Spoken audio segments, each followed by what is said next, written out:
Audio Jungle। बीच में कई सारे नवयुवक हैं, हम बात करने वाले हैं 2024 नवयुवक इस बार क्या सोच के वोट करेगा।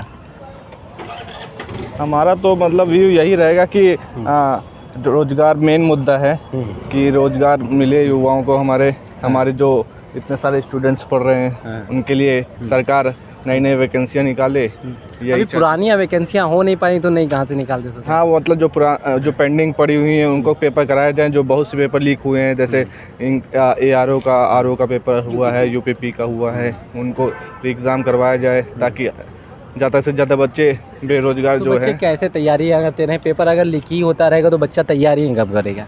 हाँ, यही तो ड्रॉबैक्स हैं जो गवर्नमेंट को इस पे सख्त तो इसमें एक्शन लेना किसकी कमी चाहिए। मानते हैं आप। इसमें सरकार और शासन प्रशासन की कमियां हैं काफ़ी। तो इस बार अब वोट जो है नवयुवक का क्या सोच के जाएगा, क्या लग रहा है कि बीजेपी में जाएगा या फिर किसी अन्य पार्टी में। मुझे तो इस बार लगता है कि मामला 50-50 होने वाला है। 50-50 होना। हाँ। अभी आपने डिसाइड नहीं किया। मतलब डिसाइडेड तो है लेकिन ओपन नहीं करना चाहते हैं। चलिए ठीक है, बहुत अच्छी बात। और भी भाई जी क्या लग रहा है इस बार जी हाँ, बदलाव होगा या फिर पुनः बीजेपी सरकार बनेगी। मेरा वैसे मानना यही है कि बदलाव होना चाहिए सरकार का। हाँ। क्योंकि मान के चलिए हम लोग पढ़ाई लिखाई कर रहे हैं। हम लोगों को महिंद्रा में आलमबाग में पढ़ते हुए 3 साल हो गया है। हाँ।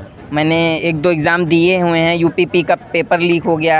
हाँ। मेरा कहना यही है कि सरकार से जो भी एग्ज़ाम कराए उसको कंडक्ट कराए, जो भी उसको अच्छे लेवल पे कराए और उसका पूरा रिज़ल्ट उसका दे, तुरंत ही उसको भर्ती कर दे। ये नहीं कि सालों साल 2-2 साल 3-3 साल के लिए चल रहा है, ऐसा नहीं होना चाहिए। बच्चा पढ़ रहा है 3 साल 4 साल पढ़ रहा है, उसके बाद उसका मन हट जाता है पढ़ाई से। अच्छा हाँ। तो कहीं ना कहीं देखा जाए नवयुवक कहीं ना कहीं बीजेपी से खफा होता है और फिर भी बीजेपी एक तरीके विजयी होती चली जा रही है। हाँ, विजयी होती जा रही है वो तो मान के चलिए अब क्या ही कह सकते हैं, लेकिन हमारे हिसाब से बदलाव तो होना तो चाहिए। ऐसा नहीं लगता कि बीजेपी हिंदू मुस्लिम में बंटवारा करती है। हाँ, कह सकते हैं, बिल्कुल कह सकते हैं, 50% बोल सकते हैं कि ऐसा हो रहा है। अच्छा। हाँ।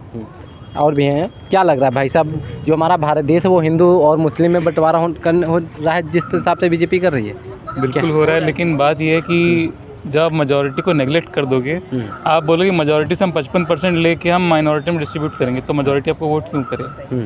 कांग्रेस की एक आज की डेट में सबसे बड़ा दुश्मन है कांग्रेस का, वो खुद कांग्रेस ही है। क्यों। आपके राहुल गांधी बोलते हैं हम शक्ति से लड़ रहे हैं, उनको बचाने के लिए सैम पित्रोदा आते हैं, बोलते हैं कि हम हेरिटेज टैक्स लाएंगे, इनहेरिटेंस टैक्स लाएंगे। तो आप जब बचाने के लिए अपने नेता को उससे बड़ा झूठ बोलते हैं, उससे बड़ी एक ऐसी बात बोलते हैं जिससे आपका एक बड़ा तबका आपसे नाराज़ हो जाता है, तो वोट कोई आपको कैसे देगा। बात ये बढ़ जाती है। फिर आपके यहाँ से मगर राहुल गांधी बोल रहे हैं कि मैं 30 लाख नौकरियां दूंगा, वहीं बीजेपी नहीं बोलती है कि मैं नौकरियां दे सकता हूं। सर हम जिंदा रहेंगे तब न देंगे। अभी उन्हीं की इंडी ब्लॉक के 4 लोग अभी केरला में रैली निकाल के बोल रहे हैं कि भाई हिंदुओं की हम गर्दन काटेंगे, मंदिर में लटकाएंगे। तो सर आप मानते हैं हिंदू 75% सर पॉपुलेशन आपकी गाँव से आती है, वो ये नहीं देखती है कि हमारे पास में वो नौकरी दे रहे हैं या कुछ दे रहे हैं। वो पहले ये बोलेंगे भैया दंगा करेंगे, ये तो पहले बोल दे रहे हैं कि हमारे गर्दन काट देंगे, तो इनको हम वोट क्यों दे। तो भाई सर आप पहले उन लोगों को हटाओ जो आपके पैर पर कुल्हाड़ी काट रहे हैं, कुल्हाड़ी से मार रहे हैं, है ना। उसके बाद हाँ बेशक ऐसा कि बदलाव होना चाहिए। अगर आप बहुत लंबे समय तक एक ही आदमी को राज करने दोगे ना तो वो अपने को भगवान समझ लेगा, ये फैक्ट की बात है। बीजेपी तो बोल रही है कि 400 पार। सर वो आएगी क्योंकि सर हिंदू मुस्लिम का रिफ्ट हमेशा से रहा आज़ादी के पहले से। 400 पार का मुद्दा ये इसलिए उठाया गया है क्योंकि कॉन्स्टिट्यूशन में ये लिखा है कि अगर 400 पार से अगर ऊपर कोई सीट जाता है तो वो मन चाहे बदलाव कर सकते हैं संविधान में संशोधन कर सकते हैं, बदला जा सकता है। तो इनका जो मेन मतलब जो मोटिव है ये संविधान को बदलना है। मतलब जैसे आज मतलब एग्जाम्पल लेते हैं कि रसिया में जैसे पुतिन है कि वही हमेशा मतलब वही एज योग का सोचना चाहिए कि लोकसभा में विपक्ष होना कितना जरूरी है। हाँ, विपक्ष होना बहुत जरूरी है। अगर विपक्ष नहीं होगा तो हमारे मुद्दे कौन उठाएगा। अगर सरकार एक ही सरकार रहेगी तो मोनोपोली चलती रहेगी, ये ऐसे तो डिक्टेटरशिप आ जाएगी ना देश में। तो मतलब विपक्ष को भी मजबूत रहना जरूरी है। अगर लोकतंत्र को जिंदा रखना है तो विपक्ष होना बहुत जरूरी है। क्या लग रहा है भाई साहब विपक्ष होना जरूरी है। विपक्ष होना बहुत ज़रूरी है।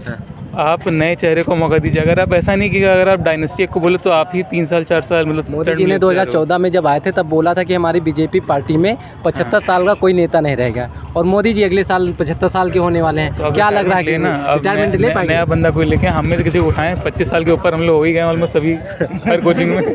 नया से अलावा भाई इसमें मुझे लगता है कि नेक्स्ट PM अमित शाह जी को बनाएंगे ये लोग। आपको लगता है कि मोदी जी अपनी बात से मुकर नहीं सकते हैं। मुकरेंगे हाँ। नहीं मुकरेंगे नहीं, इसमें 75 साल के बाद तो ये मतलब एक इन्होंने लॉ बना रखा है, जैसे अडवाणी जी को भी हटा दिया गया था, वही बता तो इनको भी हटाया जाएगा, ये खुद हटेंगे, मतलब ऐसा ये नहीं हटाएगा हटाएगा कौन? मोदी जी अगर हटना चाहेंगे तो हटेंगे ना, नहीं। वो चाहेंगे अगर नियम बदलने के लिए तो नियम बदल सकते हैं। हाँ बदल सकते हैं, क्योंकि ये मतलब इनके पार्टी में ऐसा तो है नहीं कि कोई मतलब एक बार कह दिया तो वो पत्थर की लकीर हो गई, वही तो बात ऐसा नहीं है। तो क्योंकि बीजेपी में लोकप्रिय नेता की बात की जाए तो वो मोदी जी का चेहरा मोदी है। जी का ही चेहरा है। और भी लोग हैं हमारे बीच में और उनसे भी बात करते हैं। आएगा बदलाव इस बार? बदलाव तो होना चाहिए ना, क्यों होना चाहिए?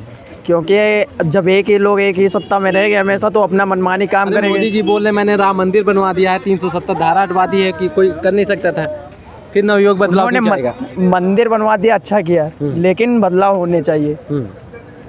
मंदिर से हमें रोजगार थोड़े ना मिल रहा है कि मिल रहा है, क्यों? हमें तो नहीं बेरोजगार में रोजगार मिल गया है मंदिर से। अच्छा 370 धारा हटा दी है। अरे और क्या बताना है जी भैया? नवयुवक क्या सोच रहा है इस बार? बदलाव चाह रहा है?